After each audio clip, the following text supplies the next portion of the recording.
This video is sponsored by Mahalakshmi Jewelers, United Diagnostics, KBN University, News and Fabrics Clothes Store, Shweta Dentistry, and by Orbis International School.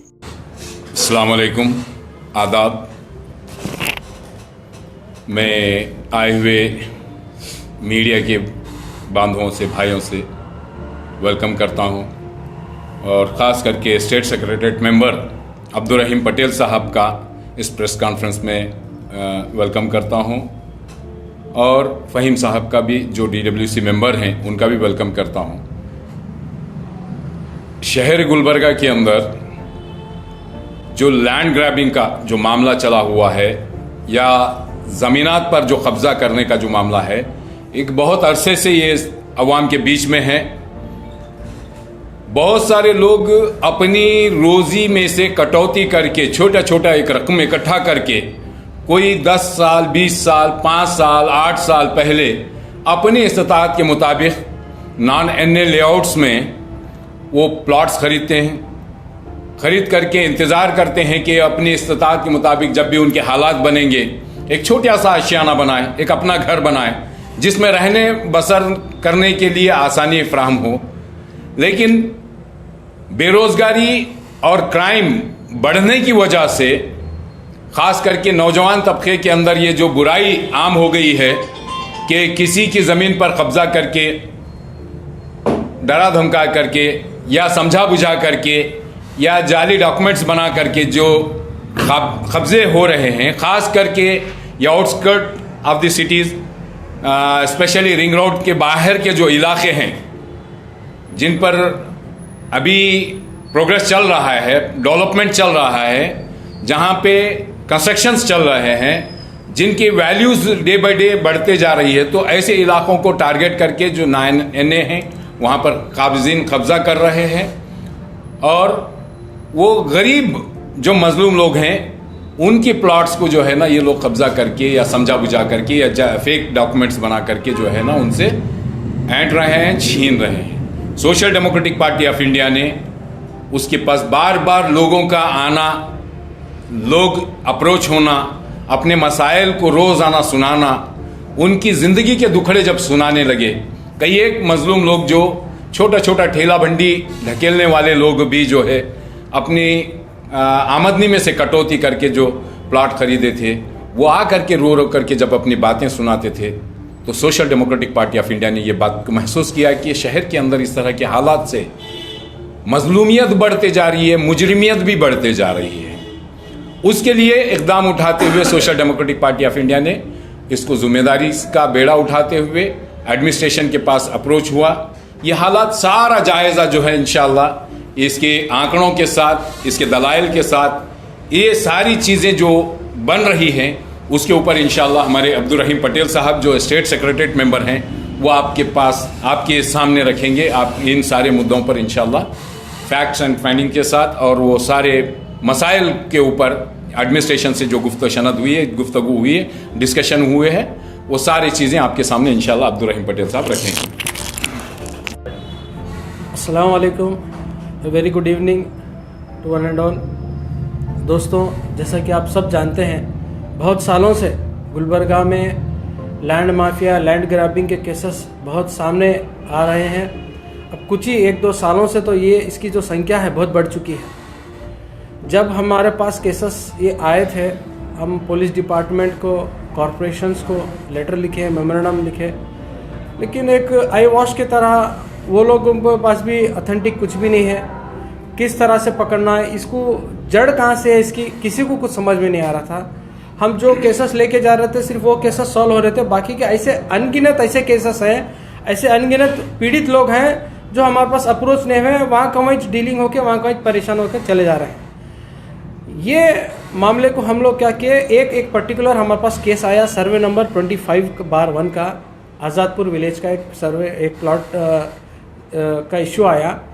तो हम जब departments के साथ जब रुजू हुए, खासकर यूनिवर्सिटी पुलिस स्टेशन के जब सर्कल से मैंने बात हुई, तो मैं बोला कि सर आपके पास एक बहुत अच्छा मौका है, नए नए सर्कल साहब आए थे, कि आप इसको जड़ से निकालने का काम कीजिए। तो बहुत अच्छी गुफ्तगू हुई हमारी। तो उन्होंने बोले कि पेपर डॉक्यूमेंट इन्वेस्टिगेशन अथॉरिटी मैं नहीं हूँ, मेरा काम है क्रिमिनल केस को इन्वेस्टिगेट करना, ये जो सिविल मैटर है इसको इन्वेस्टिगेट नहीं कर सकता मैं।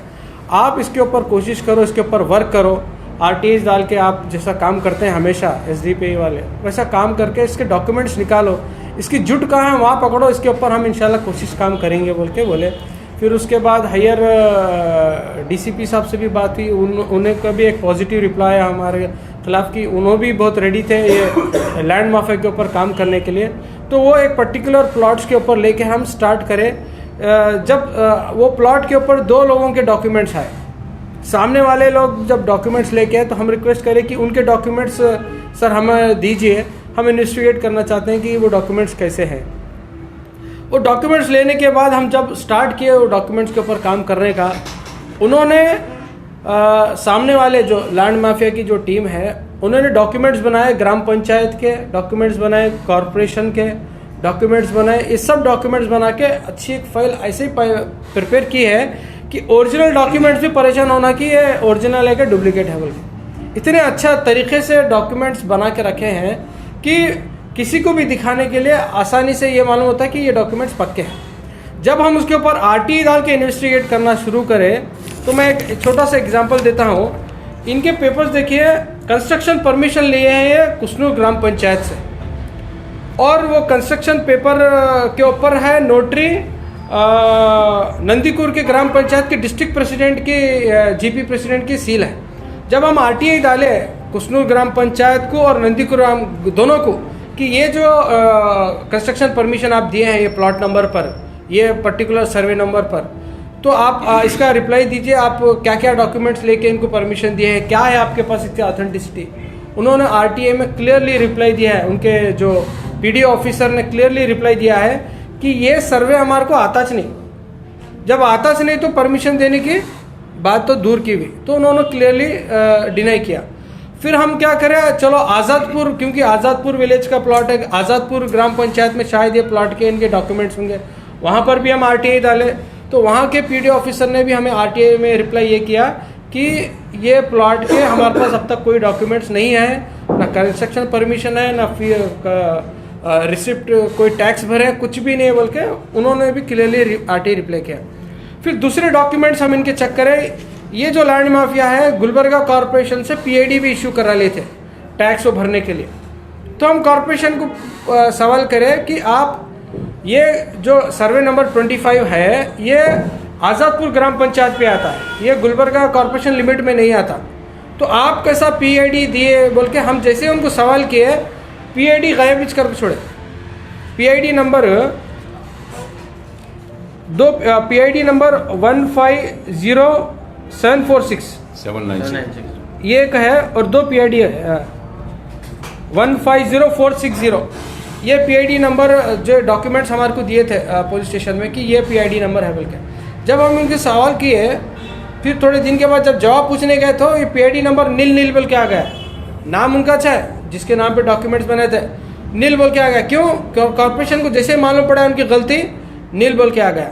उसके बाद फिर हम आरटीआई के डाले, क्योंकि हम एक कंप्लेंट दिए थे इसके बारे में, आरटीआई में डाले तो पूरे डॉक्यूमेंट्स मिलते बोल के क्या करें हम आरटीआई डाले 4-5 दिन के बाद। आरटीआई में डालने के बाद फिर वही ओनर के नाम पर, वही प्लॉट के नाम पर दूसरा पीआईडी नंबर दिखाया। फिर वो पीआईडी नंबर है 150796। हम परेशान हुए, एक ही प्लॉट के ऊपर, एक ही ओनर के ऊपर 2-2 पीआईडी कैसे आते हैं बोल के फिर एक आरटीआई डाले जोनल 3 को। जोनल 3 के कमिश्नर बोले कि ये पीआईडी हम इश्यूज नहीं करें, क्योंकि आज़ादपुर ग्राम पंचायत के तकरीबन जो सर्वे है जोनल 3 को आते हैं, तो जोनल 3 की जिम्मेदारी है कि पीआईडी इशू करना। हम उनको जब पूछे कि फिर ये पीआईडी कौन इशू करे, नहीं ये पीआईडी शायद कोई कैंप था, वो कैंप में इशू करे। तो हम उनको पूछे कि आपकी इजाज़त के बगैर, जोनल 3 के इजाज़त के बगैर कैंप कैसे ऑर्गेनाइज करते हैं? नहीं ये कौन, हम इन्वेस्टिगेट करते हैं। फिर हम जो नए आईएएस ऑफिसर हैं उनको हम जाके कंप्लेंट दिए कि एक प्लॉट के ऊपर 2 पीआईडी कैसा आता है, एक सवाल। दूसरा, ये कॉर्पोरेशन लिमिट में नहीं आता तो आप पीआईडी कैसा इश्यू करते हैं? क्योंकि आज़ादपुर ग्राम पंचायत की प्रॉपर्टी है, मतलब उनके लिमिट में आने वाला सर्वे नंबर है, आप कैसा दिए? दूसरा सवाल।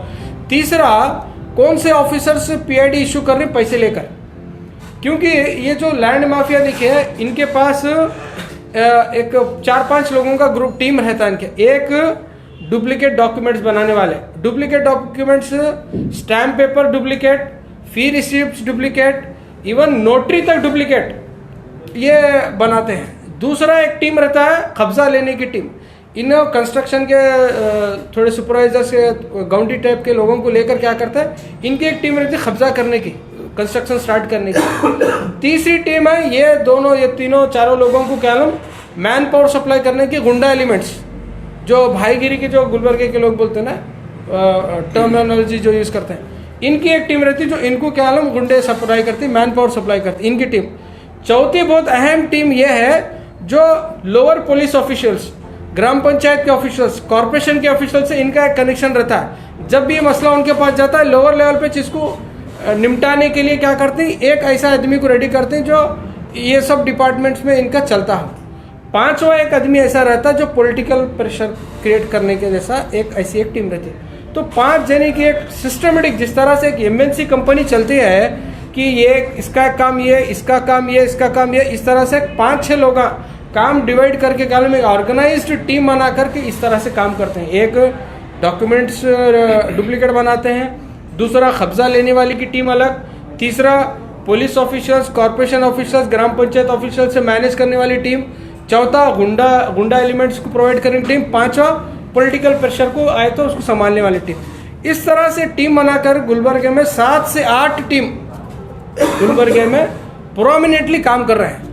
हम ये पूरा आरटीए अप्लाई करने के बाद, पूरे जो इन्फॉर्मेशन आने के बाद, कमीशन मिलने के बाद, पूरी एक कंप्लीट रिकॉर्ड्स बनाकर क्या करें, ये पर्टिकुलर प्रॉपर्टी के तहत deputy commissioner of police DCP Kishore Babu साहब को मिले हम, फिर डीसी साहब को भी मिले, और गुलबर्गा के जो आईएएस कमिश्नर उनको भी एक मेमोरेंडम देके हम ये बोले कि ये टीम के ऊपर इमीडिएटली एफआईआर होना, एफआईआर होके ये लोगों का जो मोडस ऑपरेंडा है, मोडस ऑपरेंडा को मालूम करना, और जो जाली स्टैम्प पेपर्स बन रहे हैं, और इवन यहाँ तक हद तक देखिए जो नोटरी बनाया है 1998 में प्लॉट खरीदे बोल के पेपर बनाया है लेआउट ओनर के पास, और 2015 में क्या अपने बच्चे को गिफ्ट डीड दिए बोल के वो भी डॉक्यूमेंट्स बनाया है, और दोनों के ऊपर एक ही एडवोकेट का नोटरी का सिग्नेचर है। हम वो नोटरी वाले एडवोकेट, सीनियर एडवोकेट है गुलबर्गे के, उनको जाके हम बताए साहब ये नोटरी एडवोकेट आपकी है क्या, तो उन्होंने एक दिन का टाइम लेके चेक करके क्या बोले, ये नोटरी मेरी नहीं है। फिर उन्होंने हमारे को अपना पुराना नोटरी दिखाई, देखो मेरी पुरानी और नई नोटरी कैसी है, मेरी सील देखो कैसे, सिग्नेचर का पूरी गलत है, उनका पूरा उनकी जाली है। इसका मतलब इवन नोटरी तक भी कह लो डुप्लीकेट बनाकर ये कर रहे हैं। अब इतने सब डॉक्यूमेंट्स रखकर जब गरीब तबका जब पेपर्स लेके आता है, उसके पास ना नोटरी है, ना उसके पास ग्राम पंचायत के रिसिप्ट है, ना उसके पास कॉर्पोरेशन के रिसिप्ट है, उसके पास क्या है, ये नॉन एनुअल लेआउट होने की वजह से क्या लो 100 रुपये 200 रुपये के स्टैम्प पेपर पे नोटरी करके दिए हुए प्लॉट है, खाली उसके पास 21 पेपर है जो सही पेपर है, जो ओनर लिख को दिए सर। इनके पास क्या पूरे ऑफिशियल्स पूरे पेपर्स हैं, ग्राम पंचायत के, कॉर्पोरेशन के, नोटरी के।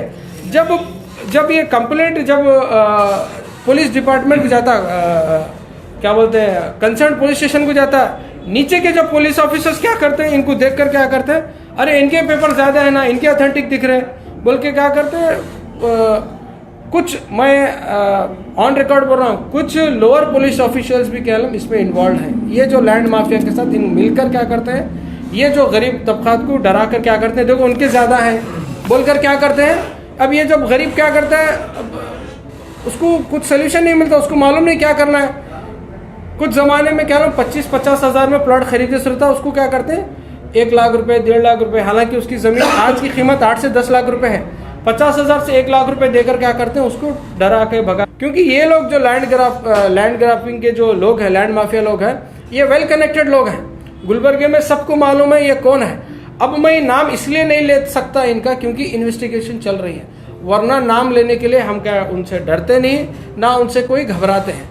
नाम ले सकता था मैं उनका क्योंकि अब इन्वेस्टिगेशन चल रहा है। कुछ पॉलिटिशियंस हैं, खासकर मैं बीजेपी माइनॉरिटी सेल के जिम्मेदारान को बोलता हूं, हम जब इन्वेस्टिगेशन जब स्टार्ट किए इसके ऊपर, बीजेपी माइनॉरिटी सेल से हमारे ऊपर बार बार कंप्लेंट गए कि एसडीपीआई के कुछ लीडर्स बार बार आरटीआई डाल रहे हैं, बार बार गवर्नमेंट ऑफिसर्स को डराने की कोशिश कर रहे हैं, उनके साथ ये डील करने की कोशिश कर रहे हैं, ऐसा कर रहे हैं, वैसा कर रहे हैं। बीजेपी माइनॉरिटी सेल के कुछ लीडर्स कंप्लेंट दे रहे थे पुलिस स्टेशन में। मेरा सवाल है कि जब हम लोग ये गलत काम कम करने के लिए जो कर रहे थे लोग, उसके ऊपर आरटीआई डाल रहे थे, तो ये जो बीजेपी माइनॉरिटी सेल के लीडर्स क्यों हमारे पर कंप्लेंट डाल रहे थे कि हम गलत काम कर रहे थे? तो ये बहुत बड़ा शक है बीजेपी माइनॉरिटी सेल के लीडर्स के ऊपर कि आप हमारे साथ सपोर्ट में आकर काम करना था, ये इनको बेनकाब करने के लिए आप उल्टा हमारे खिलाफ कंप्लेंट कर रहे हैं। गुलबर्गे में आज तक 10 साल हुआ एसडीपीए बनकर, आज तक एसडीपीए के ऊपर एक लफ्ज का भी इल्ज़ाम नहीं लगा सकते, ना गवर्नमेंट ऑफिशियल्स ना कोई, कि हम आरटीआई डाल के उनके ऊपर उनसे डरा कर उनसे फेवर ले सकते हैं। कोई नहीं डाल सकता। हम आरटीआई इसलिए डाल रहे थे क्योंकि सही डॉक्यूमेंट्स लेने के लिए। बार बार एक कंप्लेंट के बाद दूसरा, दूसरे के बाद तीसरा कंप्लेंट। तो मैं बीजेपी माइनॉरिटी सेल के जो लीडर्स हैं और खासकर चंदू पाटिल और उमेश यादव साहब, जो आपके नीचे जो बीजेपी माइनॉरिटी सेल ऑपरेट कर रही है, क्या आपको मालूम है कि ये लोग क्या काम कर रहे हैं? अगर आपको मालूम है कि ये लोग अगर गलत काम करें तो इसके ऊपर आप सख्त कार्रवाई करें, वरना नहीं तो हम ये बोलने पे मजबूर हो रहे हैं कि आप भी इनके साथ शामिल हैं। क्योंकि गरीब जो मुसलमान है, जो गरीब जो तबकात है, अपनी जो गाड़ी कमाई से, अपनी मेहनत की कमाई से एक प्लॉट लेता है आगे घर बनाने के लिए, अपनी बच्ची की शादी के लिए, अपने बच्चों की पढ़ाई के लिए। जब 10 साल 12 साल के बाद जब ये प्लॉट उसे छीना जाता है, उसकी दुनिया पूरी ज़िंदगी लूट गई सो रहती है। कितने नौजवान अपनी जवानी खपा कर सऊदी अरब में, अरब कंट्रीज में कमा कर प्लॉट लिए सो, ऐसे लोगों के प्लॉट भी हड़पाए सो है एक ये टीम बनाकर। तो इवन कांग्रेस के लीडर्स भी इसमें बहुत सपोर्टिव करते हैं ये माफिया को। बहुत सारे पॉलिटिकल लीडर्स हैं ये इसमें क्या नाम, ये माफिया के साथ है। तो deputy commissioner Gulbarga, commissioner of police Gulbarga और गुलबर्गा महानगर पालिका कमिश्नर को हमने रिक्वेस्ट किया है कि एक कमेटी बनाई है, क्योंकि पूरे केसेस एसडीपीआई नहीं रख सकती। ऐसे हज़ारों लाखों केसेस, सैकड़ों केसेस हैं गुलबर्गा में प्लॉट हड़पे सो। हम सबका इन्वेस्टिगेशन नहीं कर सकते। हाँ, कुछ लोग हैं जो हमारे पास आएंगे तो हम बता सकते हैं कि किस तरह से पेपर इन्वेस्टिगेशन करना है, किस तरह से आप कानूनी लड़ाई लड़ना है, एसडीपीआई उनका साथ दे सकते हैं, लेकिन इंडिविजुअली उनके साथ फिर नहीं सकती। तो इसलिए हम डिप्टी कमिश्नर से गुजारिश करते हैं कि एक कमेटी बनाएं जिसमें पुलिस ऑफिशियल्स हो, कॉर्पोरेशन ऑफिशियल्स हो, ग्राम पंचायत के ऑफिशियल्स हो, ताकि जो भी पेपर्स आमने सामने वाली जो पार्टीज है जब ला के देखने के बाद उनके पास इन्वेस्टिगेशन की एक पावर्स रहते हैं, वो पेपर इन्वेस्टिगेशन करने के लिए। दूध का दूध पानी का पानी आसानी से होता, ना कि ये लोग क्या करते फिर बिछोलों के पास, एजेंट्स के पास जाकर इसको सॉल्व करने की कोशिश करते हैं। डीसी हैं, कमिश्नर ऑफ पुलिस हैं, इन सबसे रिक्वेस्ट है कि इसके ऊपर सख्त से सख्त काम करें। नौजवान हमारा खासकर आसानी से पैसे मिल रहा है, बैठे बैठे लाखों, एक 50 से 1 लाख रुपए खर्चा आ रहा है इनको डॉक्यूमेंट्स बनाने के लिए, कब्जा लेने के लिए और थोड़े ऑफिसर्स को खिलाने के लिए। उसके एवज में इनको कितना मिल रहा है? 8 से 10 लाख रुपए की प्रॉपर्टी मिल रही। तो एक आसानी से क्या नाम हमारे जो नौजवान क्या नाम गलत राह पे जा रहे हैं। तो लिहाजा सभी से रिक्वेस्ट है कि लैंड माफिया एक बहुत बड़ा इश्यू है, इसको एड्रेस करना है। और एक मैं गुलबर्गा के लोगों को एक बहुत बड़ी इंफॉर्मेशन भी ये देना चाहता हूँ कि 1997 में गुलबर्गा कमिश्नर की एक नोटिफिकेशन जारी हुई थी कि गुलबर्गा महानगर पालिका में, गुलबर्गा कॉरपोरेशन लिमिट्स में अगर कोई भी नॉन एनए लेआउट्स प्लॉट्स अगर बेच रहे हैं तो इलीगल है, वो नहीं खरीदना है। एक नोटिस ही है सीधा सीधा। उसके बावजूद भी हम देखते हैं 97 के बाद गुलबर्गा लिमिट्स में कितने नॉन एनए लेआउट्स आए हैं, हज़ारों के प्लॉट बिके हैं। आज तक एक केस नहीं हुआ कॉरपोरेशन की तरफ से। तो गुलबर्गा कॉरपोरेशन जो महानगर पालिका है, आप इसको स्ट्रिक्टली लेना है। आपका खुद का नोटिफिकेशन है, क्योंकि नॉन एनए होने की वजह से ज़्यादा इश्यूज हो रहे हैं। अगर एनए अगर रहते हैं लॉ एंड ऑर्डर का प्रॉब्लम होता है। तो लिहाजा लोगों से भी रिक्वेस्ट ये है कि नॉन एनए लेआउट्स मत लीजिए। थोड़े पैसे बचाने के एवज में आपकी जो गाड़ी कमाई है, जो आपकी ज़िंदगी भर की कमाई है, उसको मत बर्बाद कीजिए। और नॉन एनए के जो लेआउट के जो ओनर्स हैं, उनकी भी बहुत बड़ी बदमाशी है। उन्होंने क्या करते हैं, 3-4 पार्टनर्स होते हैं। एक पार्टनर एक को बेच रहा, दूसरा पार्टनर दूसरे को बेच रहा, तीसरा पार्टनर तीसरे को बेच रहा। एक 4-5 साल के बाद ऐसा दिख रहा है कि एक प्लॉट 10-10 ओनर है उसके। तो ये भी बहुत बड़ी नॉन एनए लेआउट्स की बहुत बड़ा इश्यू है। अगर बाप मर गया तो उसका बेटा क्या कर रहा है, वो प्लॉट्स को फिर डॉक्यूमेंट्स बनाकर ये लैंड माफिया को वो प्लॉट्स के हवाले कर रहा है। तो लेआउट के ओनर्स की भी जिम्मेदारी है कि आप किसको प्लॉट्स बेच रहे हैं, उसका आप लैंड रिकॉर्ड्स लिख लिए। और कॉरपोरेशन कमिश्नर से भी जिम्मेदारी रिक्वेस्ट है कि जो भी नॉन एनए लेआउट्स के ओनर्स हैं, जितने भी प्लॉट्स हैं, इसको रेगुलराइज करने की कुछ इसके ऊपर मुहिम चलाइए, इसको रेगुलराइज करने का इसके ऊपर कुछ काम कीजिए। This video is sponsored by Mahalakshmi Jewelers, United Diagnostics, KBN University, News and Fabrics Clothes Store, Shweta Dentistry, and by Orbis International School.